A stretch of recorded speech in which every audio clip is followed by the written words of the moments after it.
जय Hind class 12। Jai Hind SRPians।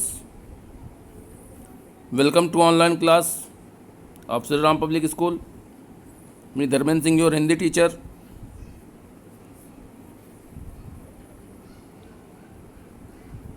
पिछले class में हमने मनोहर श्याम जोशी जी द्वारा लिखित सिल्वर वेडिंग पार्ट पढ़ने का प्रयास किया था।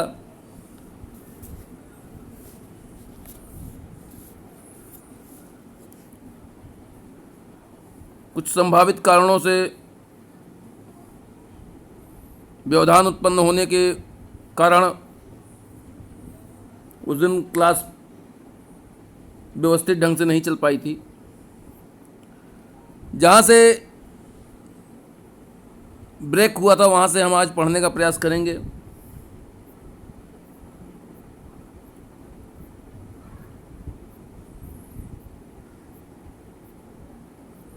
अभी तक आपने पढ़ा कि यशोधर बाबू की स्थिति क्या है, यशोधर बाबू करते क्या हैं, उनका चरित्र किस प्रकार का है,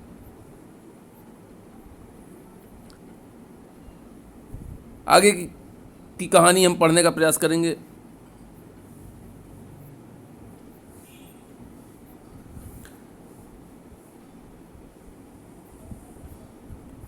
आज बिरला मंदिर जाते हुए यशोधर बाबू की निगाह उस अहाते पर पड़ी जिसमें कभी किशनदा का 3 बेडरूम वाला क्वार्टर हुआ करता था और जिस पर इन दिनों एक 6 मंजिला इमारत बनाई जा रही थी।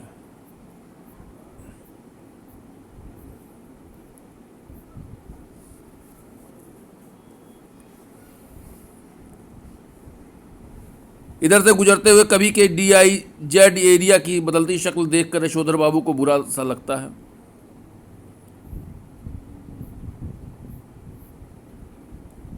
ये लोग सारा गोल मार्केट क्षेत्र तोड़कर यहाँ एक मंजिला क्वार्टरों की जगह ऊंची इमारतें बना रहे हैं।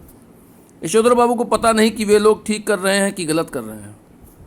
उन्हें यह जरूर पता है कि उनकी यादों के गोल मार्केट के ढहाए जाने का गम मनाने के लिए उनका इस क्षेत्र में डटे रहना निहायत जरूरी है।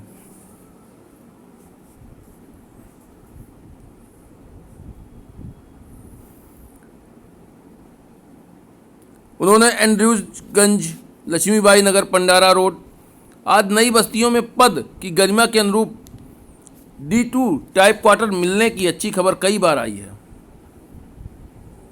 मगर हर बार उन्होंने गोल मार्केट छोड़ने से इनकार कर दिया है। जब उनका क्वार्टर टूटने का नंबर आया तब भी उन्होंने इसी क्षेत्र की इन बस्तियों में बचे हुए क्वार्टरों में एक अपने नाम अलाट करा लिया।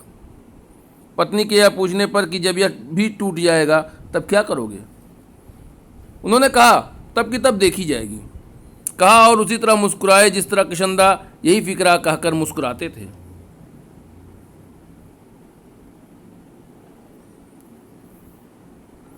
फिक्रा माने होता है व्यंग्यांश, व्यंग का एक छोटा सा अंश।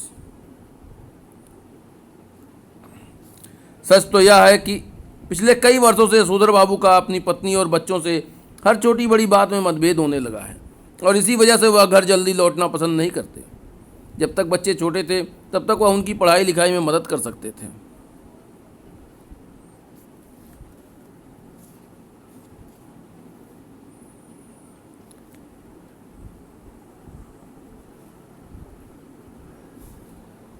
अब बड़ा लड़का एक प्रमुख विज्ञापन संस्था में नौकरी पा गया है। यद्यपि समहाउ यशोधर बाबू को अपने साधारण पुत्रों को असाधारण वेतन देने वाली यह नौकरी कुछ समझ में आती नहीं। वह कहते हैं कि 1,500 रुपया तो हमें अब रिटायरमेंट के पास पहुंचकर मिलता है। शुरू में ही 1,500 रुपया देने वाली इस नौकरी में जरूर कुछ पेंच होगा। यशोधर जी का दूसरा बेटा दूसरी बार IAS देने की तैयारी कर रहा है और यशोधर बाबू के लिए यह समझ सकना असंभव है कि जब यह पिछले साल एलाइड सर्विसेज की सूची में माना काफ़ी नीचे आ गया था तब इसने ज्वाइन करने से इनकार क्यों कर दिया।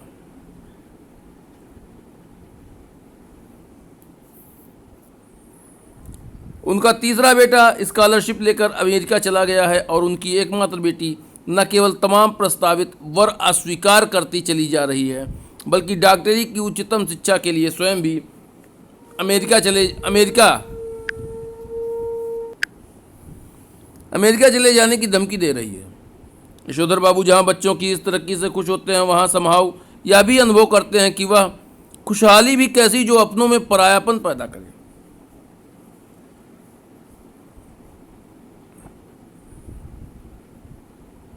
अपने बच्चों द्वारा गरीब रिश्तेदारों की उपेक्षा उन्हें समहाउ जचती नहीं।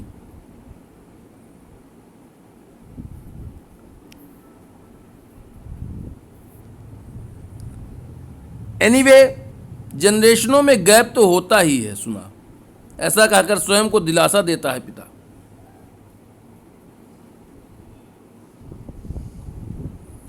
यद्यपि यशोधर बाबू की पत्नी अपने मूल संस्कारों से किसी भी तरह आधुनिक नहीं है, तथापि बच्चों की तरफदारी करने की मात्र सुलभ मजबूरी ने उन्हें भी मॉड बना डाला है।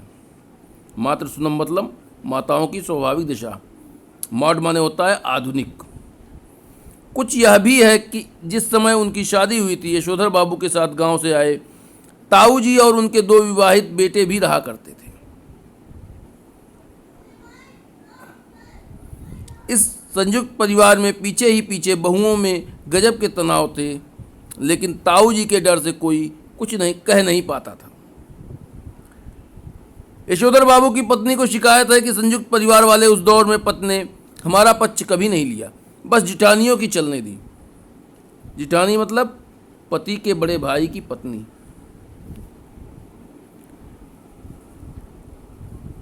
उनका यह भी कहना है कि मुझे आचार व्यवहार के ऐसे बंधनों में रखा गया मानो मैं जवान औरत नहीं बुढ़िया थी।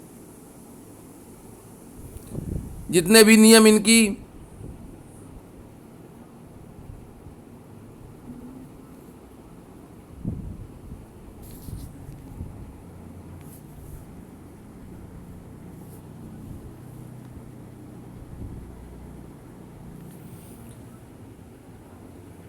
बुढ़िया ताई के लिए थे, वे सब मुझ पर भी लागू करवाए, ऐसा कहती हैं।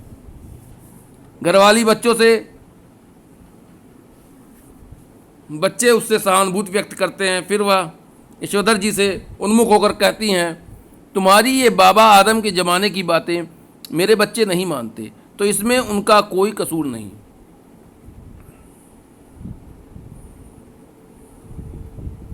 बाबा आदम के ज़माने मतलब पुराने ज़माने की। मैं भी इन बातों को उसी हद तक मानूंगी जिस हद तक सुबीता हो। सुबीता मतलब सरलता। अब मेरे कहने से वह सब ढोंग ढकोसला हो नहीं सकता, साफ बात। धर्म कर्म कुल परंपरा सबको ढोंग ढकोसला कहकर घरवाली आधुनिकाओं सा आचरण करती है, तो यशोधर बाबू शानियाल बुढ़िया चटाई का लहंगा या बूढ़ी मुहासे लोग करें तमाशे कहकर उसके विद्रोह को मजाक में उड़ा देना चाहते हैं, अनदेखा कर देना चाहते हैं, लेकिन यह स्वीकार करने को बाध्य भी हो जाते हैं कि तमाशा स्वयं उनका बन रहा है।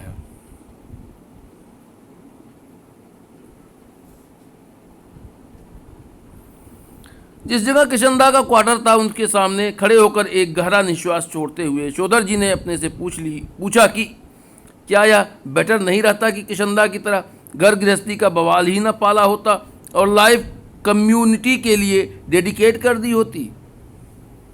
डेडिकेट मतलब होता है समर्पित।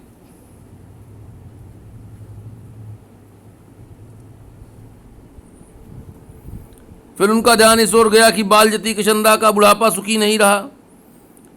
उसके तमाम साथियों ने हौज खास, ग्रीन पार्क, कैलाश, कहीं ना कहीं ज़मीन ली, मकान बनवाया, लेकिन उसने कभी इस ओर ध्यान ही नहीं दिया।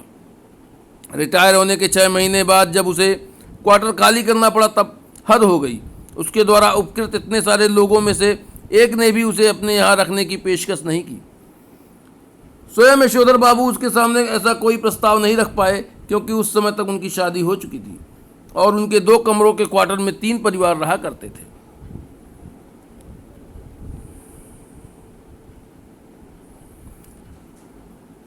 किशनदा कुछ साल राजेंद्र नगर में किराए का क्वार्टर लेकर रहा और फिर अपने गांव लौट गया, जहां साल भर बाद उसकी मृत्यु हो गई।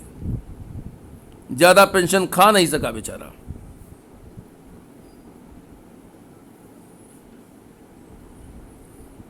उपकृत का अर्थ होता है जिन पर उपकार किया गया हो, या जो आपके द्वारा जिन पर उपकार किया गया उन्हें हम उपकृत कहते हैं।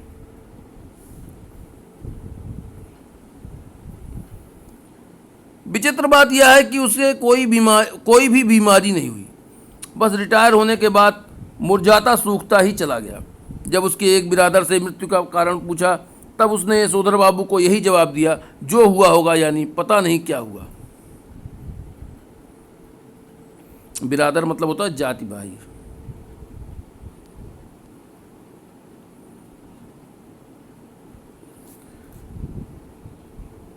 जिन लोगों के बाल बच्चे नहीं होते, घर परिवार नहीं होता, उनके रिटायर होने के बाद जो हुआ होगा से भी मौत हो जाती है, यह जानते हैं यशोधर जी। बच्चों का होना भी जरूरी है। यह सही है कि यशोधर जी के बच्चे मनमानी कर रहे हैं और ऐसा संकेत दे रहे हैं कि उनके कारण यशोधर जी को बुढ़ापे में कोई विशेष सुख प्राप्त नहीं होगा। लेकिन यशोधर जी अपने मर्यादा पुरुष किशनदा से सुनी हुई यह बात नहीं भूले हैं कि गधा पचीसी में कोई क्या करता है। इसकी चिंता नहीं करनी चाहिए, क्योंकि बाद में हर आदमी समझदार हो जाता है।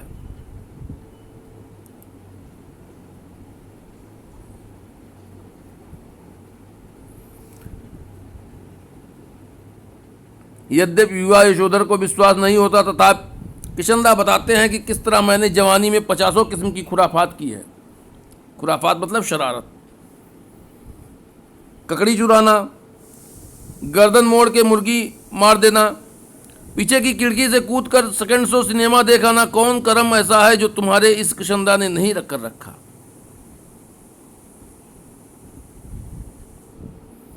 जिम्मेदारी सर पर पड़ेगी तब सब अपने ही आप ठीक हो जाएंगे। यह भी किशनदा से विरासत में मिला हुआ एक फिक्रा है, जिसे यशोधर बाबू अक्सर अपने बच्चों के प्रसंग में दोहराते हैं। उन्हें कभी कभी लगता है कि अगर मेरे पिता तब नहीं गुजर गए होते जब मैं मैट्रिक में था, तो शायद मैं भी गधा पचीसी के लंबे दौर से गुजरता। जिम्मेदारी सर पर जल्दी पड़ गई तो जल्दी ही जिम्मेदार आदमी भी बन गया। जब तक बाप है तब तक मौज कर ले। यह बात यशोधर जी कभी कभी तंजिया कहते हैं।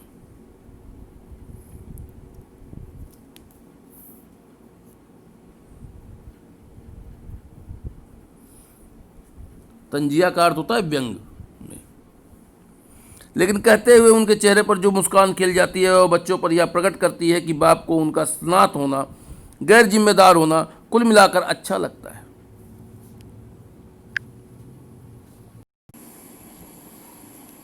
हम आपको पाठ के आधार पर कुछ प्रश्न देंगे। पहला, यशोधर बाबू ऐसा क्यों सोचते हैं कि वे भी किशनदा की तरह घर गृहस्थी का बवाल ना पालते तो अच्छा था। पुनः सुन लें।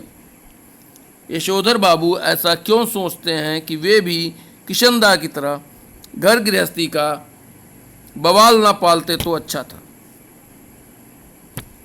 प्रश्न संख्या 2, कहानी में यशोधर बाबू एक और बच्चों की तरक्की से खुश होते हैं, वहीं कुछ समहाउ इम्प्रॉपर भी अनुभव करते हैं, क्यों। पुनः सुने। कहानी में यशोधर बाबू एक और बच्चों की तरक्की से खुश होते हैं, वहीं कुछ समहाउ इम्प्रॉपर भी अनुभव करते हैं, ऐसा क्यों। प्रश्न संख्या 3, यशोधर बाबू अपने रोल मॉडल किशनदा से क्यों प्रभावित हैं। यशोधर बाबू अपने रोल मॉडल किशनदा से क्यों प्रभावित हैं। Thank you class. हम पुनः बताना चाहेंगे, आपको अगर कोई समस्या है, कोई कहीं पे किसी भी प्रकार की समस्या आ रही है प्रश्न का उत्तर समझने में या किसी शब्द के अर्थ का अर्थ समझने में, तो सायंकाल अपने दिए गए समय में आप अपनी शंका का समाधान कर सकते हैं। Thank you.